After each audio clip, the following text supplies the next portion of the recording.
Welcome back to Beyond the Shahada podcast. I'm Brisha Ben. If this is your first time listening, welcome to your new village. Today we're diving into a follow-up from last week's episode. If you haven't already listened to it, I highly recommend you go back, catch up, and then join us here. To recap, we talked about learning to connect and grow your relationship with Allah and the spiritual high you're riding after becoming Muslim. So what happens when these feelings start to change? Does it mean you're not a good Muslim? Have you lost your connection to Allah? Let's get into it. You took your Shahada, learned how to pray, and every prayer felt like a direct line to Allah. That feeling of peace, that moment where the rest of the world just fades away, it's incredible, isn't it? Or maybe I'm describing something that feels completely foreign to you. Maybe you're sitting there thinking, I've never felt that way. Does that mean something's wrong with me? Here's the real question. Do these feelings actually determine how close or far you are from Allah? Let's start with this. Feeling connected and being connected are two very different things. Just because you don't feel that spiritual high doesn't mean you're not connected to Allah. Think about it like this. When you give charity or give someone a gift you know they'll love, yes, it's a good deed, but it's also something that makes you feel good. Right? That sense of fulfillment is a beautiful bonus, but it's not the sole purpose. The real purpose is doing it for the sake of Allah. For example, let's say you're cooking dinner for your whole family. It feels like just another routine task, right? But when you shift your mindset and begin to think, I'm doing this for the sake of Allah, suddenly that mundane task becomes an act of worship. You're not just making spaghetti, you're worshipping Allah. Think about it. Every action you take, no matter how small, can become an act of worship if you do it with the right intention. And when you reframe your mind and start intentionally doing things to please Allah, that's when you build the strongest connection. Smiling at your spouse, feeding or playing with your children, even sleeping or practicing self-care. These can all be acts of worship when your intention is for Allah. Another thing that plays a huge role in whether we feel connected or not is our mental and physical health. If you're struggling with depression, anxiety, burnout, or exhaustion, it's going to affect your spiritual state. And let me be very clear, this is not a sign of weak faith. It's a sign that you're human. In fact, taking care of both your mental and physical health is compulsory for us. So if you need to rest, seek therapy, or just take a step back to heal, please know that it's not just okay, it's necessary. You cannot pour from an empty cup.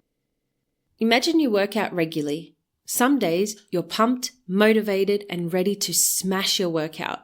Other days you feel zero excitement and drag yourself through the motions. But you do it anyway because you know it's good for you. And guess what? Those days when you show up, especially when you don't feel like it, are often the days that count the most. It's the same with prayer. Praying when you have no desire, when your heart feels heavy, is like showing up to the gym on your hardest day. It's not about the feeling, it's about the commitment. Allah didn't leave you. You just feel disconnected, and that's okay. Keep showing up even when it's hard, because that's where the real connection happens. Going back to mental health for a minute, when someone comes to us and tells us they're struggling or they feel like they're a terrible Muslim, what's the first thing that comes to your mind? Read Quran, study Islam, pray more? I must admit I can be guilty of this too. But please remember, no matter how well-intentioned your advice is, if someone is mentally struggling and feels like any extra step is beyond their capacity, this kind of advice can actually cause more harm than good. So if that's not always the right advice, what else can we say? Go back to the mindset. Remind them that praying 5 times a day, eating healthy, getting enough sleep, and taking care of your family are all acts of worship. And every person can only do what's within their capacity. At the end of the day, it's not your responsibility to bring them back. You can guide and advise, but you cannot force someone to connect with Allah. Sometimes, no matter how good our intentions are, we can end up pushing them in the opposite direction. Everyone has their unique journey written for them by Allah. Your job is to focus on your connection, your journey, and trust that Allah's plan is better. So I guess what I'm really trying to say is genuine connection isn't about the highs or the feelings.